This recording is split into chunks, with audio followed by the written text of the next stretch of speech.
วันนี้เวลา 7:30 นาทีณวัดใหม่ชัยมงคลบ้านอินแปลงตำบลบ้านตาดอำเภอเมืองจังหวัดอุดรธานี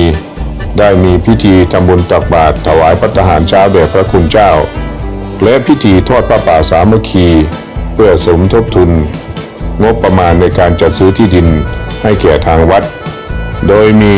ผู้นำชุมชนคณะกรรมการหมู่บ้านและผู้มีจิตศรัทธาจากที่ต่างๆเป็นจำนวนมากมาร่วมในพิธีในการจัดทอดผ้าป่าในครั้งนี้ได้เงินสมทบเพื่อจัดซื้อที่ดินให้แก่ทางวัดเป็นเงินจำนวน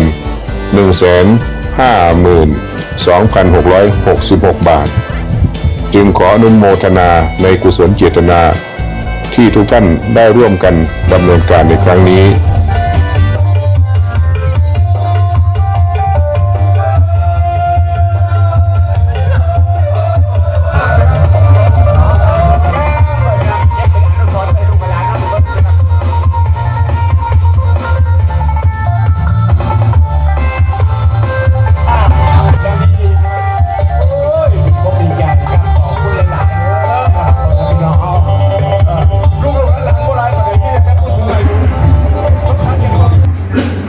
อิมินา